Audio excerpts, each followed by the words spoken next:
Bonjour à tous. Cette fois, je ne vais pas vous parler de la blockchain qui était le sujet de la vidéo précédente, mais je vais vous parler de quelque chose d'autre qui s'appelle le live code. Si je vous parle de ça, c'est parce que c'est quelque chose qui m'a vraiment subjugué à la conférence USI de cette année. C'était une présentation qui a été faite par Xavier Duportier. Xavier Duportier, c'est un mec qui est formidable. Franchement, il faut l'écouter. Je pense que sa conférence est en ligne et sans doute il y en a d'autres. Donc cherchez sur internet, pianotier, vous allez voir, il parle de trucs qui sont merveilleux et surtout il en parle très bien. Et là à l'USI, il était venu nous parler de ce qu'il fait dans sa société qui s'appelle Eligo. Et en gros ce qu'il fait, c'est des robots. Mais lui, ces robots, ils sont un petit peu particuliers parce que ces robots, il les code avec de l'ADN. Et sa finalité, c'est quoi? C'est d'aller remplacer les antibiotiques. En fait, on a programmé des petits robots vivants pour aller s'attaquer aux bactéries et les bouffer. Voilà, et les détruire. Et donc, permettre d'éviter les bactéries résistantes comme on commence à avoir aujourd'hui et qui vont poser des gros problèmes demain. Alors ce truc là, vous pouvez me dire c'est de la science-fiction, c'est complètement fou et c'est pas possible. Il faut quand même savoir qu'aujourd'hui il y a déjà des virus qui sont utilisés pour lutter contre les bactéries. Et quand je dis aujourd'hui, en fait ça fait très longtemps que ça existe, ça s'appelle les phages. Moi ce qui m'a vraiment plu dans cette histoire, c'est que finalement ce dont il nous a parlé, c'est très proche de l'informatique et c'est pour ça qu'aujourd'hui j'avais envie de vous en causer un petit peu. Alors pourquoi est-ce qu'on parle de ce truc là maintenant? Parce que finalement il y a deux inventions qui sont derrière et qui sont super importantes. La première, ça a été le désassembleur en fait, en quelque sorte, c'est-à-dire la possibilité de séquencer l'ADN.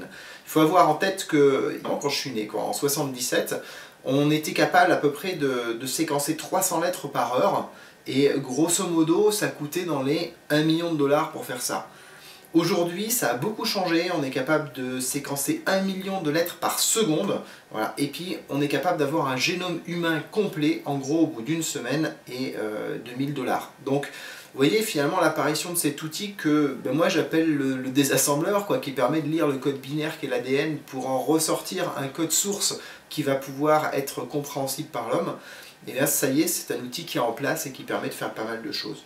L'autre chose qui était nécessaire, c'est une autre technologie qui s'appelle le CRISPR. Je ne vous expliquerai pas en gros comment ça marche, pas du tout, comptez pas sur moi, mais par contre, ça permet de faire des modifications. Et grosso modo, c'est l'éditeur binaire, voilà, celui qui permet d'aller modifier le binaire de l'ADN avec de nouvelles séquences qu'on va pouvoir ajouter à l'intérieur, et donc par conséquent, d'aller fabriquer de l'ADN de synthèse.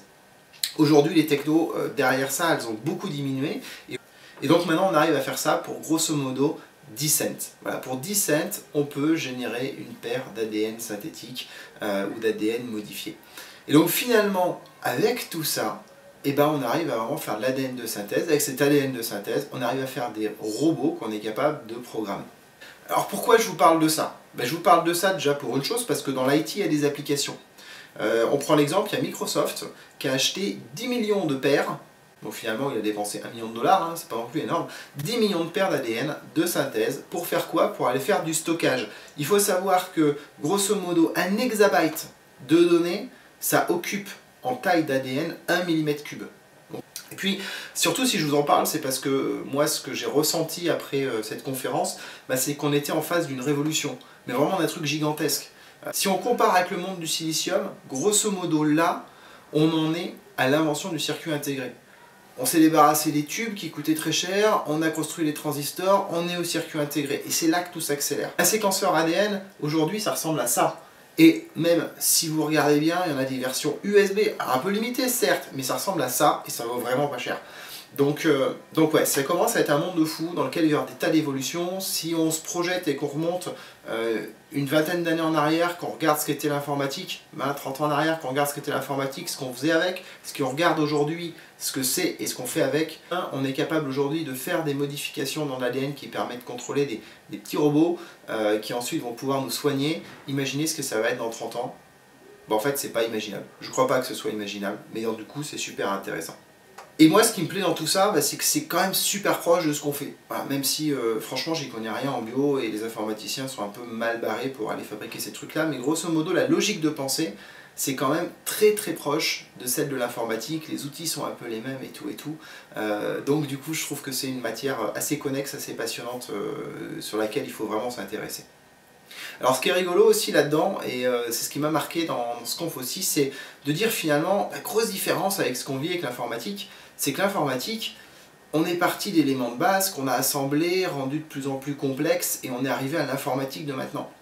Et ça, en fait, ça marche à l'envers. C'est-à-dire que l'informatique hyper complexe, ça existe déjà, ça s'appelle l'homme, ça s'appelle les animaux, ça s'appelle les plantes, tout ce que vous voulez, où il y a les bactéries, enfin voilà, le génome il est déjà en place. C'est-à-dire que finalement le matériel, le logiciel, les applications, elles sont déjà écrites. Et en fait, on est dans le fonctionnement inverse. C'est-à-dire que nous, humains, bah, on essaie de comprendre comment ça marche. Voilà. Et en fait, c'est une science qui marche sur le reverse engineering.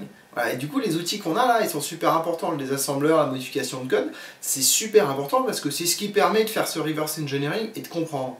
Et plus ça va, et plus on comprend comment ça marche. Et quand on va comprendre comment ça marche, bah, ça va être un petit peu comme le code informatique, c'est-à-dire qu'on va isoler des séquences dont on va comprendre le fonctionnement.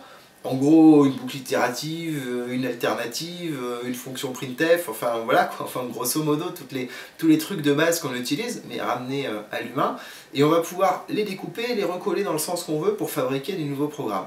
Voilà. Et donc ça c'est vraiment quelque chose qui ressemble à l'informatique, moi ça me parle, et puis en plus ce qui est génial c'est que franchement ça peut sauver nos vies quoi.